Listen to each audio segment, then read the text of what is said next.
اعوذ باللہ من الشیطان الرجیم بسم اللہ الرحمن الرحیم سورۃ الجمعہ مدنیہ۔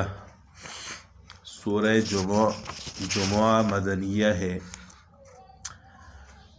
اس کی 11 آیات اور 2 رکوع ہیں۔ یسبح للہ ما فی السماوات و ما فی الارض، آسمان اور زمین میں جو چیز بھی ہے وہ اللہ کی تسبیح کرتی ہے۔ اس سے پہلے والی جو 2 صورتیں تھیں سورہ صف اور سورہ حشر، اسی طرح سورہ حدید، اس میں تھا سبح للہ، تسبیح بیان کی۔ وہ ماضی کا صیغہ تھا، یہ مضارع کا ہے۔ اس کا ترجمہ ہوگا تسبیح کرتی ہیں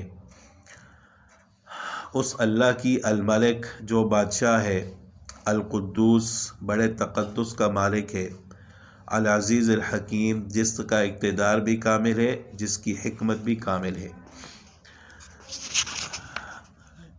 قرآن کریم کی جو صورتیں سبح یا یسبح سے شروع ہوتی ہیں ان کو مسبحات کہا جاتا ہے۔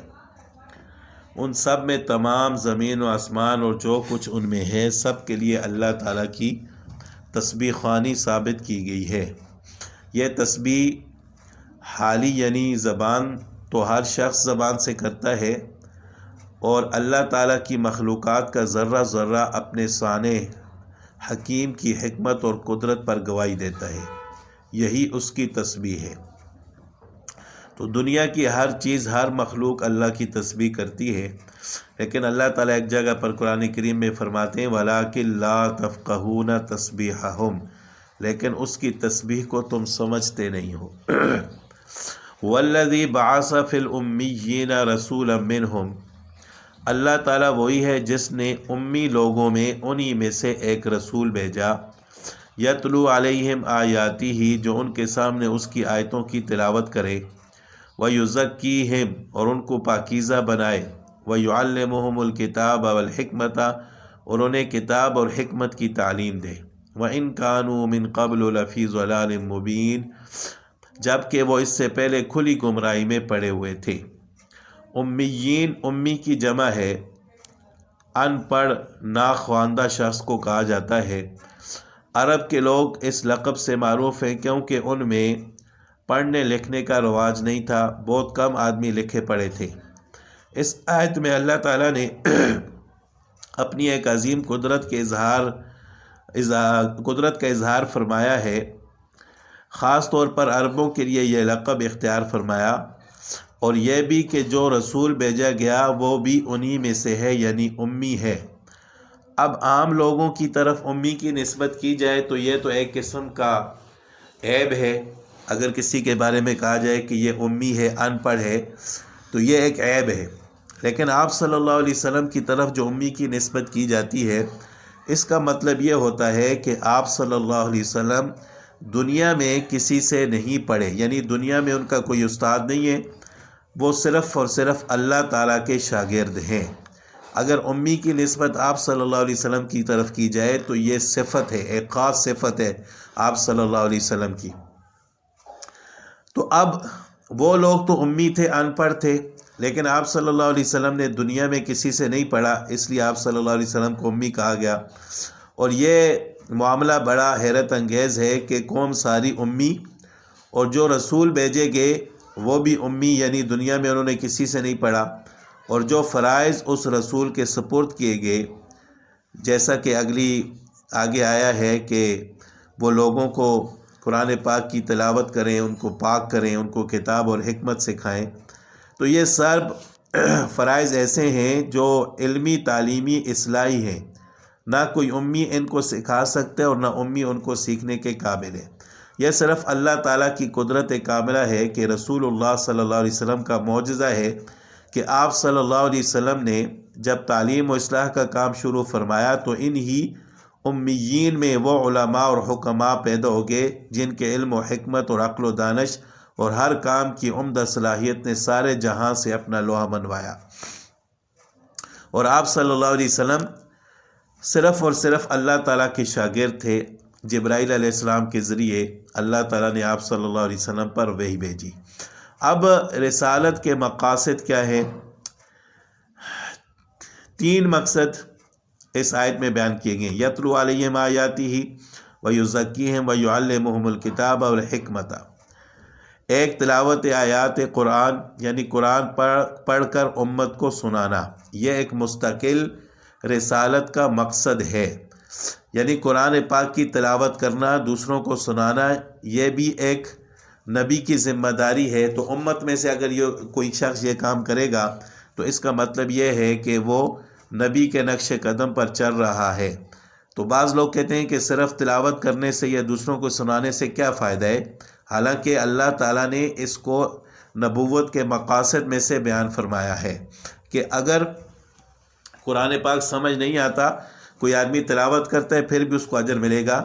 وہ الگ بات ہے کہ سمجھنا بھی چاہیے، صرف تلاوت پر اکتفا نہیں کرنا چاہیے، لیکن جب تک سمجھ نہیں آ رہا تلاوت کرنے اور سنانے پر بھی اجر ہے۔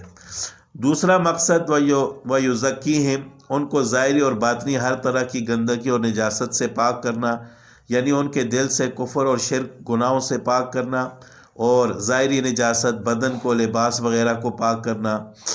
اور تیسری یعلمہم الکتاب والحکمت، کتاب سے مراد قرآن کریم اور حکمت سے مراد وہ تعلیمات اور ہدایات ہیں جو رسول اللہ صلی اللہ علیہ وسلم سے قولاً یا عملاً ثابت ہیں۔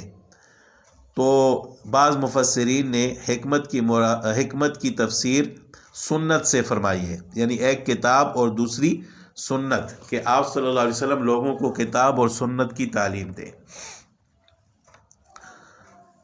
وآخرین منہم، اور یہ رسول جن کی طرف بھیجے گئے ہیں ان میں کچھ اور بھی ہیں، لما یلحقوا بہم، جو ابھی ان کے ساتھ آ کر نہیں ملے، وہو العزیز الحکیم، وہ زبردست غالب بھی ہے، حکمت والا بھی ہے۔ آخرین کا لفظ اس کا مطلب ہے دوسرے لوگ۔ لما یلحقوا بہم کے معنی جو ابھی تک ان لوگوں یعنی امیین کے ساتھ نہیں ملے، مراد ان سے وہ تمام مسلمان ہیں جو قیامت تک اسلام میں داخل ہوتے رہیں گے۔ اس میں اشارہ ہے کہ قیامت تک آنے والے مسلمان سب کے سب مومنین اولین یعنی صحابہ کرام ہی کے ساتھ ملحق سمجھے جائیں گے۔ یہ بات کے مسلمانوں کے لیے ایک بڑی بشارت ہے۔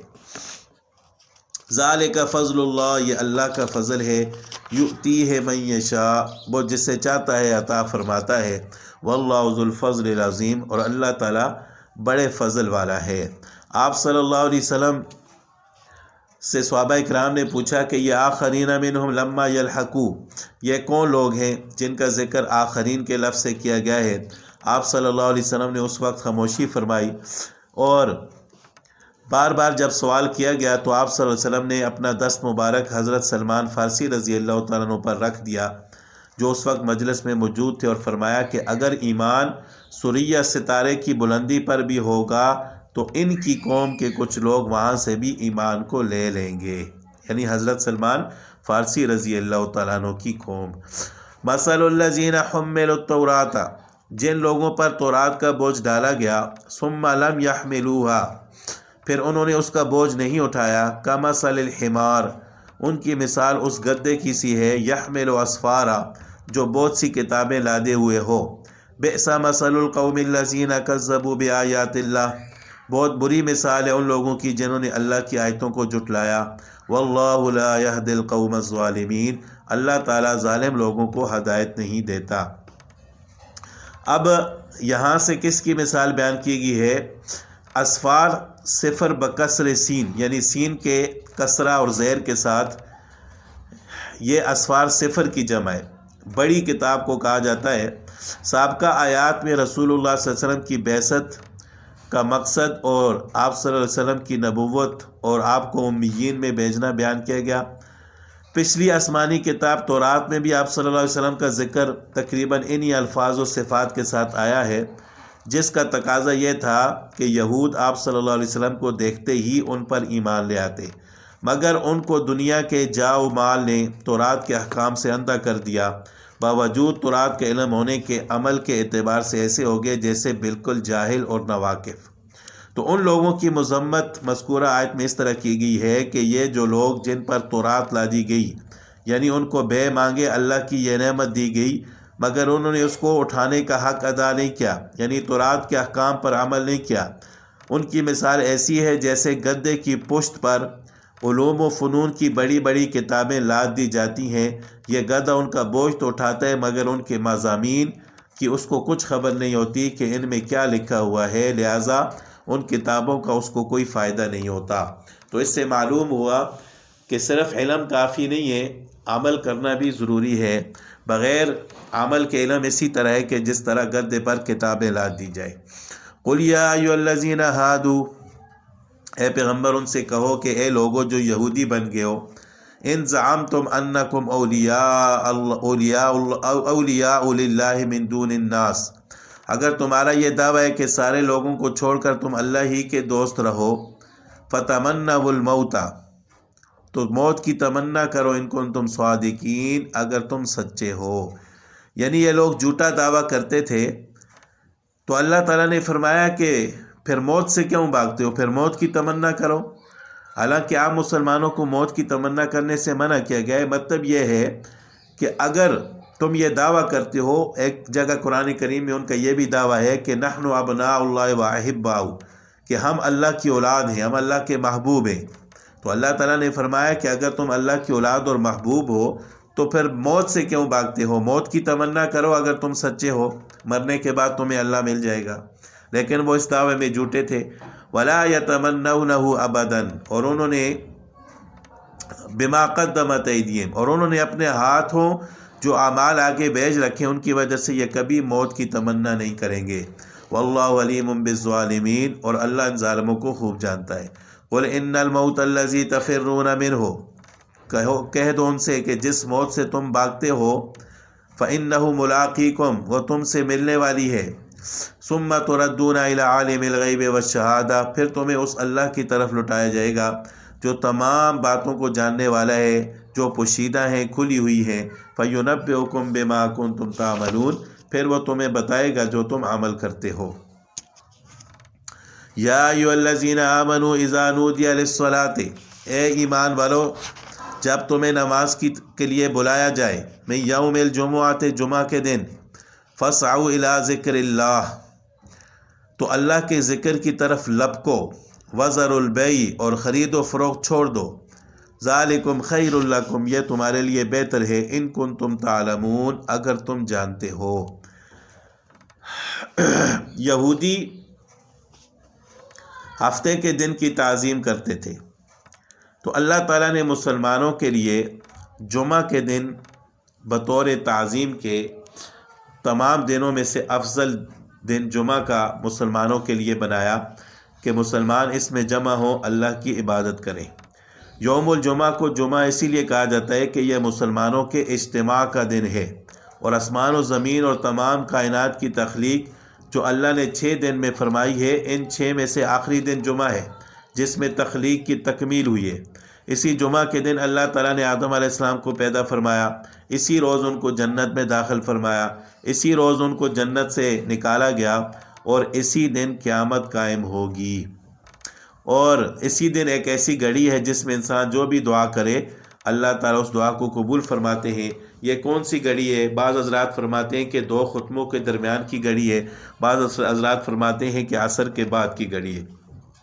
تو بہرحال یہ جو کہا گیا ہے کہ اذا نودی للصلاۃ من یوم الجمعہ، اس سے مراد اذان ہے، جمعے کی پہلی اذان، یعنی جب اذان ہو جائے، فاسعوا الی ذکر اللہ، اللہ کے ذکر کی طرف لپکو، مطلب نماز کے لیے تیاری کرو، وذروا البیع، خرید و فروخت چھوڑ دو۔ جمعہ کی پہلی اذان کے بعد ہر قسم کی تجارت، کاروبار یہ حرام ہو جاتا ہے مردوں کے لیے، کہ وہ ہر قسم کا کام چھوڑ کر صرف نماز کی تیاری کریں اور جمعہ کی نماز میں شرکت کریں۔ جو آدمی جتنا جلدی جاتا ہے اللہ تعالیٰ اس کو اتنا ہی زیادہ اجر عطا فرماتے ہیں۔ لوگ صرف دوسری اذان کا اور خطبے کا انتظار کرتے رہتے ہیں، پھر اس وقت گھروں سے نکلتے ہیں، تو یہ بہت بڑا گناہ ہے۔ پہلی اذان کے بعد کسی کام میں مشغول ہونا جائز نہیں ہے سوائے نماز کی تیاری کے۔ اور اللہ تعالیٰ نے حکم دیا ہے کہ وذروا البیع، خرید و فروخت چھوڑ دو، مطلب یہ ہے کہ ہر قسم کا دنیا کا کام چھوڑ دو، جب خرید و فروخت کرنے والے ہٹ جائیں گے تو لوگ دوسرے خود بخود دنیا کے کاموں سے ہٹ کر مسجد کی طرف چلے جائیں گے۔ تو اس حکم سے یہ معلوم ہوا کہ جمعہ کی اذان کے بعد جو پہلی اذان ہوتی ہے اس کے بعد خرید و فروخت کو اس آیت نے حرام قرار دیا۔ آگے اللہ تعالیٰ فرماتے ہیں فَإِذَا قُضِيَتِ الصَّلَاةُ فَانتَشِرُوا فِي الْأَرْضِ، جب نماز مکمل کر دی جائے تو پھر زمین میں منتشر ہو جاؤ، پھیل جاؤ، وَابْتَغُوا مِن فَضْلِ اللَّهِ، اور اللہ کا فضل تلاش کرو۔ اللہ کے فضل سے مراد اللہ کا فضل تجارت وغیرہ اور کسب حلال، یعنی جو بھی انسان اپنا کام کرتا ہے، جو جس کام میں مشغول ہے، جو اس کا پیشہ ہے اس میں مشغول ہو جائے۔